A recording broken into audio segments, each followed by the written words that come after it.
Um, I want to start with a picture of my humble family and to introduce myself in that way. They say the woman is the spine of the family. And our little family unites the world, unites India, where my husband and spiritual teacher Mohanji is. And I come from former Yugoslavia. I was a refugee at the age of 14. I had a near-death experience at the age of 23. I've been through a lot of experiences that firmly put me on spiritual path. And today I would like to speak about Ahimsa, from which veganism as a movement, as this beautiful community growing around the world, is stemming from. And Ahimsa is Paramodharmaha. Paramodharmaha, the greatest, the highest of Dharma. And when I stayed alive, when I had the blessing to come back into my body, I made a wish. I made a wish to shift from karma to dharma, to spend the rest of my life serving the dharma, serving the highest of the teachings. So I searched deeply and extensively through different religious backgrounds, different spiritual paths, until I came upon the teachings of Sanatana Dharma. And I was deeply touched by great masters like Maltar Babaji, Sai Baba, and the very tenet of living our truth, right? So we sometimes like to embrace a certain identity. This is the whole point about ego, the certain mask, and then reinforce that in our life and present ourselves in that way, be very conscious of how we present ourselves. But then at a certain point, there comes a pull in life to drop all the masks. And to live our truth really requires a lot of courage. So I really salute all the speakers from earlier today who were breaking those barriers, breaking the grounds, who were actually opening the doors of veganism and Ahimsa in the world. There were many in the past. There were other movements. We are aware of hippie movement that happened in the 60s and the certain, probably small mistakes that were made in terms of using the drugs and so forth. And I feel that now the real time has come for the experiential spirituality that unites all the religions, all the spiritual paths to come into life. And veganism and Ahimsa are at the core of it. I am also blessed to be director of the Himalayan School of Traditional Yoga. I dedicated my life to yoga as the ancient science. I really truly live it and honor it. And I say with full confidence that one cannot be a yogi if one is not in Ahimsa. Ahimsa as Paramadharmaha, as the greatest of the Dharma, is the first of the yamas of Patanjali. And what happens with Ahimsa is that it has to evolve organically from within. It has to grow from within. It cannot be imposed on us from the mental level, from dogma, from teachings of the society, right? It has to sprout from within. Only then it is real, because it is based in pure awareness. It is in nature of love to expand and in nature of our awareness to expand. And once the awareness expands, we cannot be in violence, because awareness asks for alignment. So for us to be aligned, we cannot but serve Ahimsa. Because only when we are aligned, we can actually consume the food with awareness. We can wear the clothes that don't have any violence in their making, right? The way they were made. Wear such clothes, drive cars which don't have violence, and anything. And more than anything, our intentions, our thoughts, words, and actions. So it's a calling. Veganism is a calling of awakening into our true nature, which is purest unconditional love and compassion. Right? So it's a huge, huge responsibility for all of us to live our truth, to live those teachings. So I want to start off with my little family. Here in the middle, you can see our daughter Mila. She's now 8 years old. And since she was 40 days old, she was already traveling. Mohanji is a great inspiration for all of us. Palak, the organizer, knows we have discussed about this kind of conferences a couple of years back, and at that time it was at the thought level. from the pure heart, when you put any intention, it has to materialize. So for me, I had really goosebumps today when the music was played and when I see so much of energy behind this very idea, which is materializing into a global community, into a global movement. And that movement will change the culture. And with the new culture, we will have vegan diet as the normal diet, right? It has to happen. I wanted to draw a line between being vegan, being natural, Ahimsa, and being in yoga. So yoga, as the ancient science, is the path to the union of the individual consciousness with the cosmic, and it's also the destination. It means both, right? Being in the state of yoga. When we are in the state of yoga, we are aligned and we are natural. We are not trying to impress. We are not trying to imitate, right? It's being authentic, being natural. It's the most natural thing.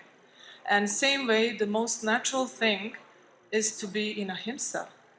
If you ask any child, would you like to kill any animal today to eat it? No child will want to do that. I don't think there's a single child on this planet.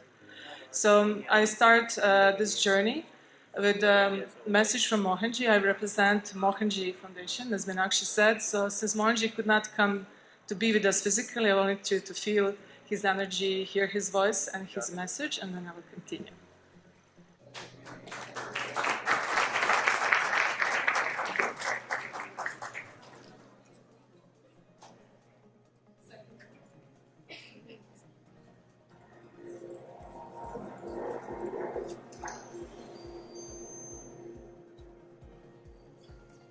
Greetings to all of you. This is Mohanji. I wish the Vegan India Conference 2019 a great success. The very idea that the vegan conference came to India, it's really appealing, and I'm very happy that you're doing it in India.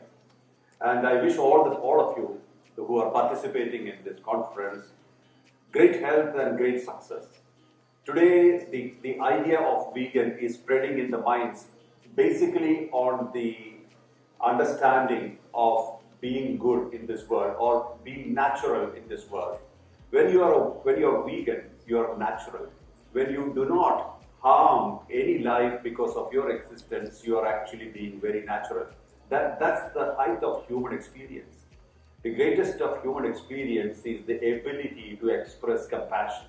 I always believe in one thing: all the species across the world, they all have instincts. The basic survival instinct is expressed to every species, including human species. But human beings, we have the capacity to use intelligence and imagination instead of only instinct. So we express our life, or we live our life using intelligence and imagination. That's what we see in the world today. The whole developments of the world are connected to intelligence and imagination. So while we live the life of a human, it is the great experience, or what is our highest experience possible as a human being in the human birth, is the ability to express compassion. When we do not have to harm any being for our existence, we are actually living a great life. This is the whole idea of being vegan. So I fully endorse the idea of vegan. I fully endorse the concept of being good in this world, doing good and being good. And this is also healthy. When we are fully into ourselves and fully being human, then we will always be very kind and compassionate. I wish you a great life ahead, and I'm happy that I could speak to you. And I wish this conference and all the organizers of this conference a great success. I'm always with you. Thank you.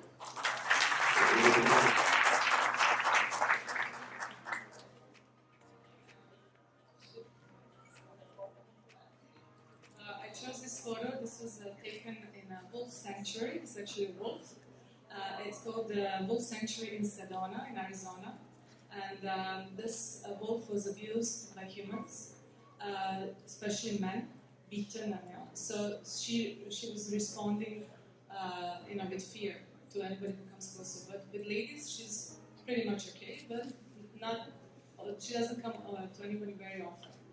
And we connected, and when she came to me, and I put my hands into that fur, it's just opened my heart. And in that moment, I felt the suffering of all the animals, what we have done to them. But Moranji said, we have, aside from the instinct, we also have intelligence, we have imagination, we have awareness. So we have a greater responsibility to take care of those who are supposedly below us. Right? And because they function on instinct, they are so innocent, and we exploit their innocence.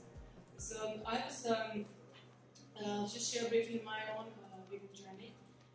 I was, first of all, fascinated by the subject of what is it in human beings that makes us violent. You know, when I was 14, when the war started in former Yugoslavia, I remember my wonder and my amazement with how could one of my neighbors that we were knowing for so many years suddenly become our enemy? What happened in his mind? What is it that creates that shift in the human mind where you can perceive each other as an enemy?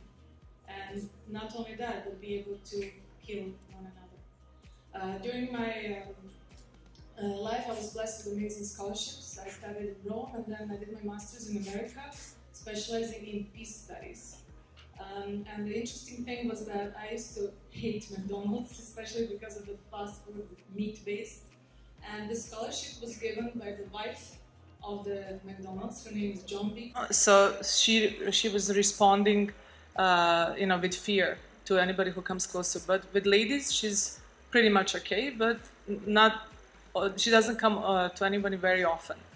And we connected, and when she came to me, and I put my hands into that fur, it just opened my heart. And in that moment, I felt the suffering of all the animals, what we have done to them. What Moranji said, we have, aside from the instinct, we also have intelligence, we have imagination, we have awareness. So we have a greater responsibility to take care of those who are supposedly below us, right?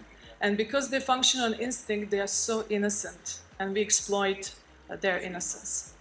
So I was, I'll just share briefly my own vegan journey.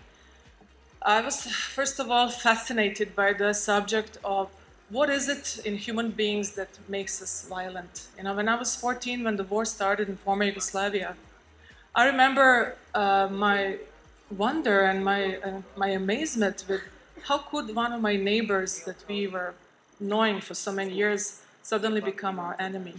What happened in his mind? What is it that creates that shift in the human mind where you can perceive each other as an enemy? And not only that, but be able to kill one another. During my life, I was blessed with amazing scholarships. I studied in Rome, and then I did my master's in America, specializing in peace studies. And the interesting thing was that I used to hate McDonald's, especially because of the fast food with meat-based. And the scholarship was given by the wife of the McDonald's. Her name is John B. Kroc. And after her husband died and left her with a lot of money, she started this amazing scholarship for students from war-torn areas. And I was one of those rare students who were blessed to win the scholarship. So that was a sign for me, exactly as we see now vegan food in McDonald's. We should never judge. We should never judge, and we should see everything as fluid. And whatever we see that we don't like, we can change.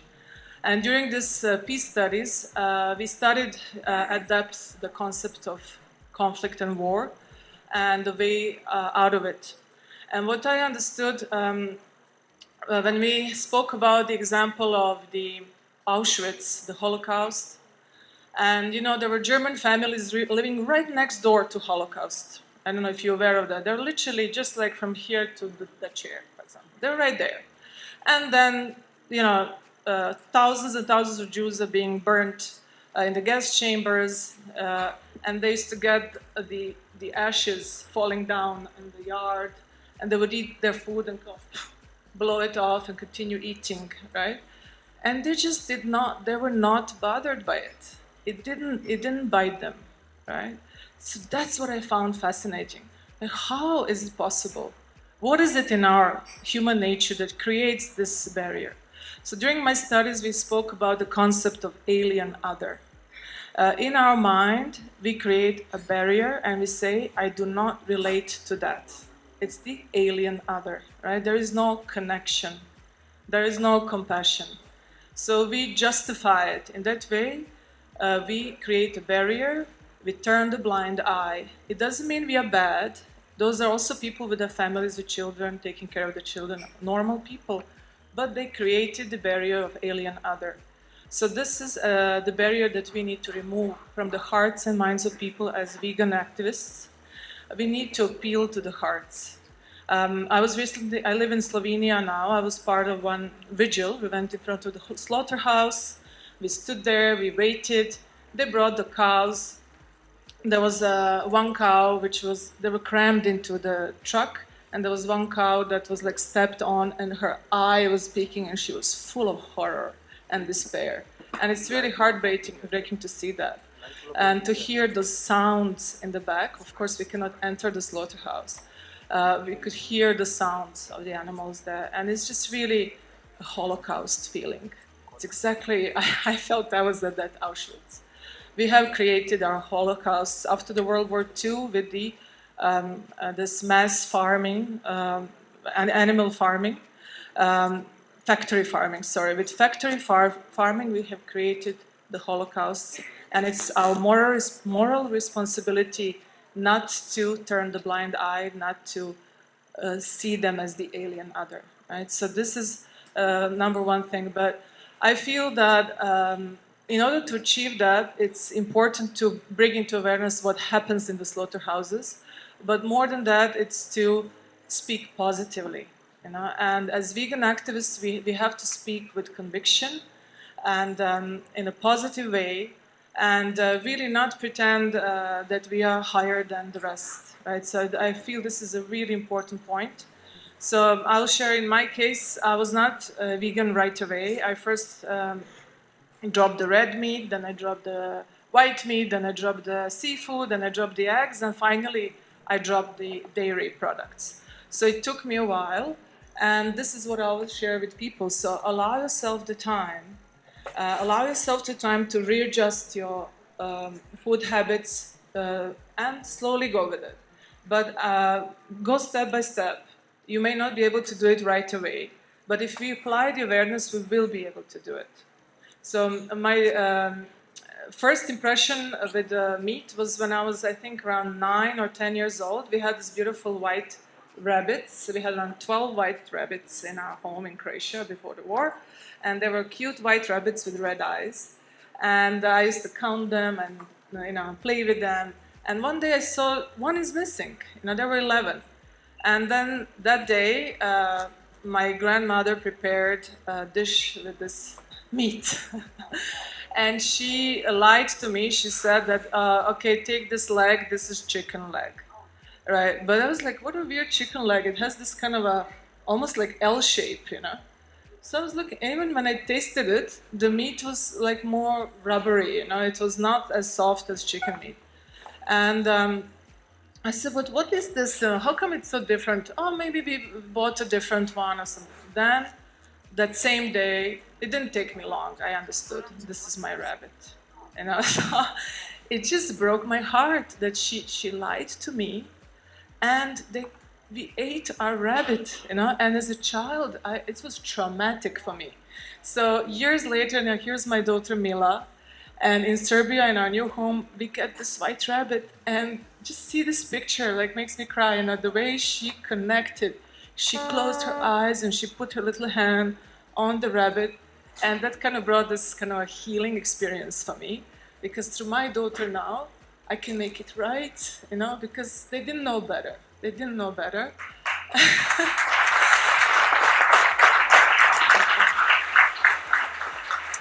And Mila we now live in Slovenia. She's the only child in the entire school who is not only vegetarian but vegan. So it's already a big deal to be vegetarian. So the whole huge responsibility is on her. She's obviously looks different than the blonde children in Slovenia, so she has the different looks, more like her father, and she looks different. She's vegan, you know. She's treated by homeopathy and Ayurveda. She meditates with us. So it's like a completely different, she's like an alien over there. And I really spend a lot of time grooming her to live her truth with pride and to just allow time to other children to, understand who she is. They may not like you right away, but your responsibility is to just be truthful to yourself and love yourself. So one day she came home and she told me there was a bit of bullying happening. And then she told one child, you can't say this to me. Do you know who my father is? He's very powerful. Many people love him. And I thought about like, wow, what a profound, she didn't say he has big muscles or he's got a lot of money. She said many people love him, right? So this is exactly the veganism. This is the heart of veganism. We always say we don't eat our friends, and her connection with the animals is really strong. So through our children, we will make veganism alive. This will be the new normal. This will be the new normal. So my next point was a bit more about Ahimsa as Paramadharma. When we eat the meat, you're probably aware of the samskaras, the subtle impressions. It's typically proven that samskaras, painful impressions, are stored in the flesh, in the actual flesh. Our fascia, the tissue between the bone and the skin, it actually has collagen structure, just like crystals. So it carries information. So it's scientifically proven. 60 years we've been knowing this, that information is carried through the body. You can fry the meat, you can cook it, you can bake it. The information is there. So that's why we have now a beautiful, huge yoga movement happening around the world. Thanks to Prime Minister Narendra Modi, from 2015 we have International Yoga Day, and even yoga is becoming the new normal. So I feel with the fast-growing yoga community, we will have hand-in-hand growth in veganism, because all true yogis can't but be vegan. When you actually sincerely practice yoga, you start feeling more and more. Your awareness spreads, your connection with prana, the life force energy, spreads much more than before, and it's impossible for you to engage in violence. Yoga and violence do not go together. So that's why Patanjali put Ahimsa, the non-violence, as the first yama, the first precept, social moral precept listed in Patanjali Yoga Sutras was Ahimsa. And since the ancient times, the ancient sages and masters spoke about Ahimsa as Paramadharma, right, the highest of the Dharma. So we have to recognize that value and then live that. And as I said, it's not just about the food that we eat. Sometimes even murderers are vegans. It can happen that somebody chooses to be vegan, but he's still in his mind very violent. So here, when we speak about Ahimsa, we speak about being nonviolent at the level of thought, word, and action. So moving beyond the barriers of alien other, moving beyond the barriers of species, races, with Ahimsa, with yoga, with awareness and love, we embrace humanity. Thank you. And I'm so honored to be here at the World Vegan Conference. Thank you for all who organized this. So today I'm going to talk about Ahimsa, and I'm going to talk about Jainism, Hinduism, and veganism. They all share the same core values, non-violence to all living beings. And the word Ahimsa is so elegant, enduring, and empowering because it describes our character. Now I'm going to share with you a musical that I saw on BBC where a woman actually dresses up as a cow. And she sings this beautiful classical song through the cow's perspective. So of course I'm not going to sing it to you today, but I'm going to share that with you today, and my husband's going to assist me. So this is Mother Cow Daisy. Isn't she pretty? But she's a little sad. You see the sadness in her eyes?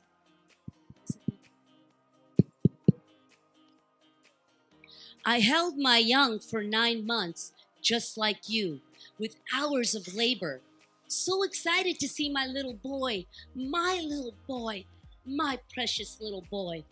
All I wanted to do is lick him clean and help him stand up. Where have you taken my baby? Where is my baby? He needs his mother too. You must see the pain in my eyes. Tell me he's still alive. Stop making me pregnant. Why molest me for the milk that you don't need?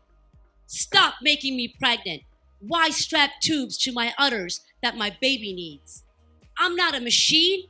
I'm a mother. My udders, they bleed. It's my blood in your milk, my pus in your milk, 'cause it's not your milk. It's my baby's milk. What kind of animal rapes just for milk? What animal rapes just for milk?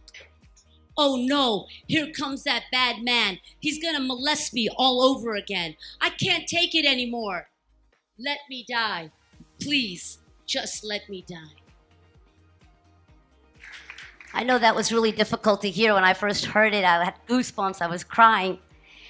But we have to look at it through the eyes of the animal, the unforgotten victim. It's the only way we're going to understand what they're going through. And Anthony Williams said, if animals could speak, mankind would weep. Thank you.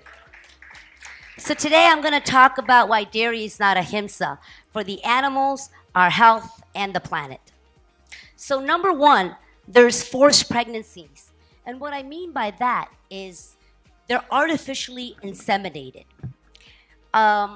Device that they're using is called a rape rack. That's right. This is the medical term the dairy industry uses to inseminate a cow. And it's done through a very crude procedure that involves the farmer inserting one arm up into the elbow, through the cow's rectum, in her private area, through the uterus, without any painkillers. If this was done to a human, it would be called rape. But because we do it to a cow, it's called artificial insemination. This is oppression, domination, bestiality, and it must be abolished. Second, thank you. Second, the male calves are killed for veal or for leather. Many times they're abandoned, eating plastic, poison, and even starved. Female cows will be slaughtered at the age of 5 or 6 when they can live up to 20 to 25 years. So my main mission is to have Indians believing in pure ahimsa from going to vegetarian to going vegan. My second mission is that temples take the pledge of being a pure ahimsa temple. Now, India is one of the largest beef exporters in the world, and we're the second leather largest exporters in the world. How could this be when the cow is considered holy and sacred in the land of ahimsa? Well, we need to find out the root cause of the problem. And the root cause of the problem is repeated pregnancies year after year after year, and a massive population growth from the dairy industry. What we did 5,000 years ago is not relevant now. A millennia ago, there were 100 million humans on the planet. Now we're close to 8 billion people. So what are we gonna do? Keep making these cows pregnant over and over and over again for our love for chash and paneer and ghee and sweets? It's just not sustainable anymore. And today when I'm talking about cows, I'm also talking about buffaloes, goats, even camels. Some big industries in India are starting to use camel's milk and saying it's good for protein. I mean, what's next? Elephant's milk? This is absolutely ridiculous. So I believe that temples must take the pledge of banning dairy products. We would never have beef at any temple, any Jain temple, any Hindu temple.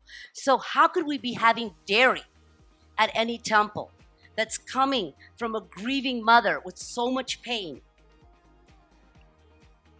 In order for all temples to be considered a pure ahimsa temple, they should align their values with their actions.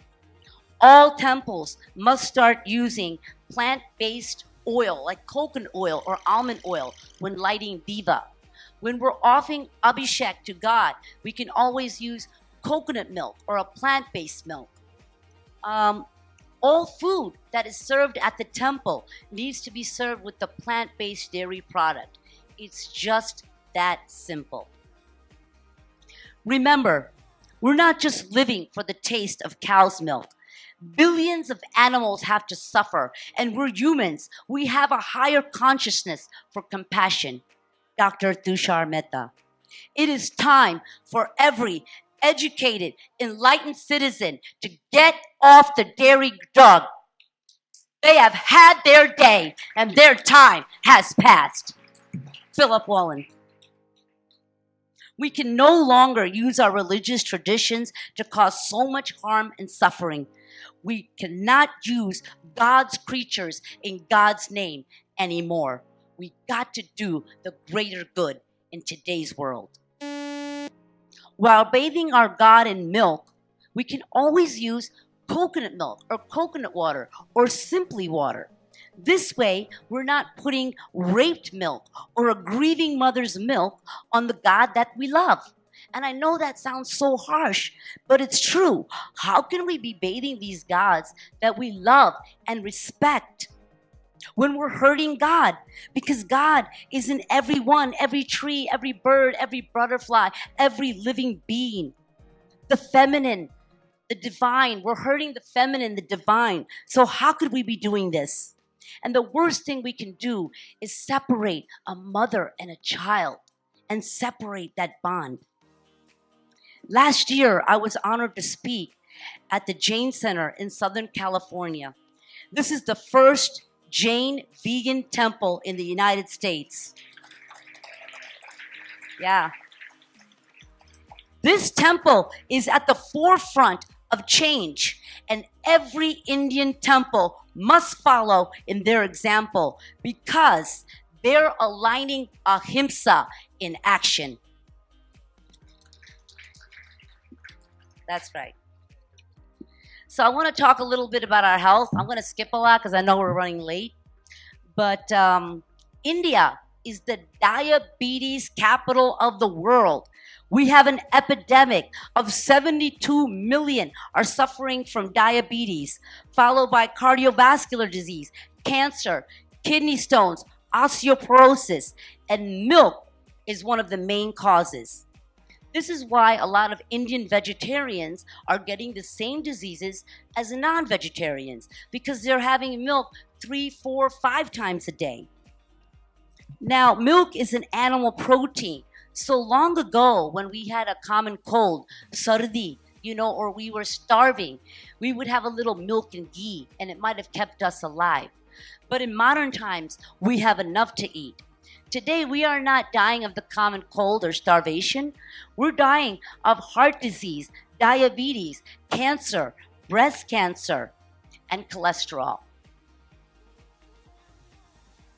Now I want to talk a little bit about animal agriculture and how it's devastating our planet.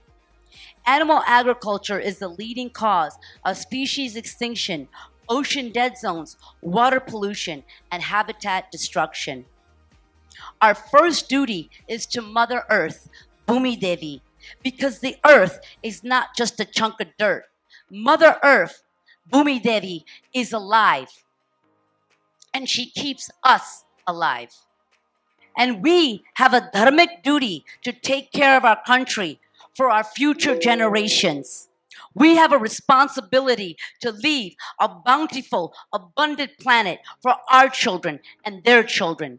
So the same ethical diet that's going to save the animals is the same ethical diet that is going to optimize our health. And the same ethical diet is going to heal the planet. So let's bring this word Ahimsa back in the land of Ahimsa. Thank you. It's amazing. It's absolutely amazing to see so many people in one room. Absolutely amazing. So, about 4 years ago, I found myself on a crossroads.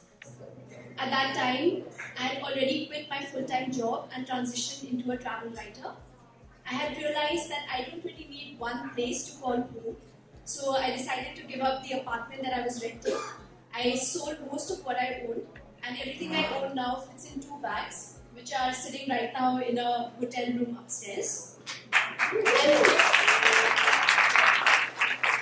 And I had been traveling the world for nearly 4 years, not because I wanted to, tick places off my bucket list, but because I wanted to experience what life was like in different parts of the world. I wanted to go to places which were pretty remote and offbeat. I wanted to live with locals and experience their culture. And I especially wanted to learn from the wisdom of indigenous communities that still live in many different parts of the world. And then 4 years ago, my vegan awakening happened. So I had been vegetarian at that time, and like many vegetarians I believed that my diet was free of animal cruelty. But when I read what happens in the dairy industry, in the egg industry, with honey and silk and leather and so forth, it really broke my heart. I actually didn't want to believe everything I read, so I went and lived at so-called free-range farms across India and in other parts of the world. And I realized that there's no way I can convince myself that consuming animal products in any form can be ethical. So I decided that I'm going to turn vegan. But the question was, could I continue to travel around the world seeking the kind of experiences with locals, not have access to a kitchen, rely on other people to feed me, and still keep my commitment to veganism? So I'm going to share a small instance from one of my recent trips, something that keeps happening in different forms again and again wherever in the world I am. So earlier this year, I spent a month exploring Iran. And if anything's known about Iranian cuisine, it's kebabs. They say that Iran is not just difficult for vegans and vegetarians, but also for meat eaters, because all you can find in restaurants is kebabs. So when I decided to travel to Iran, I knew that I'm vegan and that's something that I can't compromise on. So I knew I had to try harder. So I spent a lot of time researching my trip. And luckily enough, through Instagram, I stumbled upon an Iranian guy who turned vegan many years ago and has been traveling across the country, finding and connecting with other vegans. And he has set up a vegan travel network where Iranian vegan families can host vegan travelers from around the world.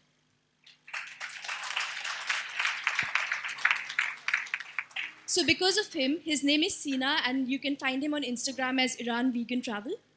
Because of him, I ended up staying with amazing, beautiful Iranian families.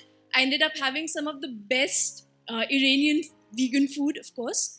But this was food that was based on recipes, traditional recipes that have kind of been lost through time. And more so, I ended up exploring parts of Iran that would have never otherwise been on my radar. And this is one of those places where people literally live in houses that are carved into rocks. And most people who go to Iran, especially meat eaters, have no idea and will never be able to find it because these are experiences that only locals know about. And some version of this keeps happening to me everywhere in the world I go. So I'm happy to share that at that crossroads 4 years ago, I didn't have to choose between my nomadic journey and continuing to be a vegan. So in the last 4 years, I've been to well over 30 countries. And by virtue of being vegan, I have been able to discover amazing culinary secrets around the world, as well as make some beautiful friendships. And I want to share some of those with you today. So can anyone guess what could be the easiest place in the world to travel as a vegan? Okay, I'm hearing India, I'm hearing Bali, I'm hearing Thailand, I'm hearing Nepal, I'm hearing Israel, I'm hearing Iceland. Okay, these are all great answers. But I think the easiest country I've been to as a vegan is in Africa. It's Ethiopia. And why is it Ethiopia? Because I was amazed to learn that for up to 200 days a year, most Ethiopians are vegan. You know, Ethiopia is literally the place where human civilization was born, where Orthodox Christianity was born. And based on these really old traditional beliefs, people refrain from consuming any animal products for nearly 200 days a year. Which means that as a traveler, we can walk into any restaurant, cafe, bakery, someone's house in Ethiopia and ask for fasting food.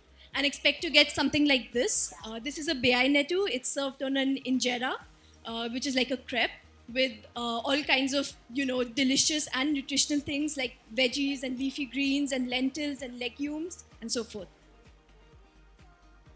Any guesses? What could be one of the hardest places to travel as a vegan?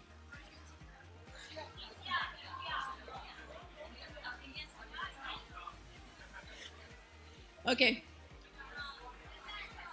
So in the last 4 years, I've been to, besides Iran, I've been to Japan, I've been to Myanmar, I've been to Central America, I've been to Georgia, etc. And my answer hasn't changed yet.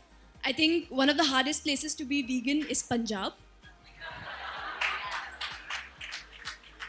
So I come from a Punjabi family, and I remember, I didn't grow up in Punjab though, but I remember on my first night in Punjab, I was having a conversation with this elderly gentleman, just small talk, and he casually asked me, so what do you like to eat?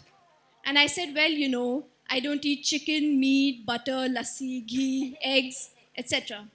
And then I asked him, what do you like to eat? And he said, everything you just named. And the thing about Punjab is there are two things people are proud of: their food and feeding it to you.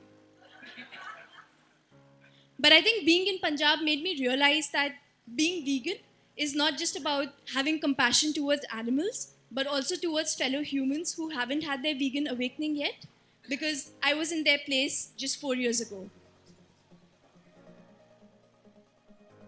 The most surprising country that I've been vegan in is Ecuador in South America. So while I was researching my trip to Ecuador, I read that, forget being vegan, Ecuador is vegetarian hell. So I figured, I'm going to pack a lot of emergency backup food and see what kind of vegan hell awaits me. So I went to live with this beautiful family. They are part of the Quechua community of Ecuador, who are the original indigenous community that's lived in Ecuador. And when I arrived there, the first conversation I had with them, I tried to explain that I'm vegan and this is what I can eat and this is what I'd rather not eat. And they just kind of, they just shrugged and they didn't really, talk to me about it. And I wondered what was going to happen next. But that first night over dinner, I realized that all the food on the table was vegan. And it hadn't been customized for me. This was just their daily food. And then I learned that over the years, the traditional, for over centuries, the traditional Quechua diet has been vegan. They eat everything from quinoa to oatmeal soups to strange mountain vegetables that grow right in their backyard that I'd never heard of before. And it was only when they were conquered by the Spanish that meat and dairy were introduced in their diet, and the older people still prefer not to have it. And historically, the Quechua people are known for some of the longest lifespans in the world, thanks to their diet as well as the pure mountain air and water and exercise. Close to Ecuador, I had some of my most delicious and revealing experiences in Costa Rica, where I lived with an indigenous community, one of the last surviving Bribri communities, who are traditionally known as chocolate farmers. They grow cacao. And it was while living with the Bribris that I learned that cacao or chocolate in its original form was actually roasted, grinded, mixed with hot water like coffee is, and drunk. So chocolate in its original form was drunk without mixing milk or sugar in it. And it was only European influence that introduced milk and sugar into chocolate. And in fact, the ancient Mayan community in Guatemala, they still worship a goddess called Ixcacao, who is the goddess of chocolate and fertility. So I talked a little bit about Iran, but I like to think of it as the most rebellious country when it comes to veganism. And that's because given Iran's current political situation, their economic situation, the ongoing sanctions and so forth, it's almost impossible to find any international food in Iran or any international products, which is pretty unfortunate for them. But despite that, there is an underground vegan movement that started in Iran. So people are doing everything from veganizing their traditional recipes or rediscovering their traditional recipes, which happen to be vegan, to veganizing their musical instruments, which was pretty amazing. But also in Iran, everything is based around your family. You spend a lot of time with your family, and food is at the core of it. And so the amazing thing about Iran is that veganism is a very family thing. If it's so difficult to live as a vegan or travel as a vegan, imagine how difficult it is for the animals if we are not vegan. Thank you.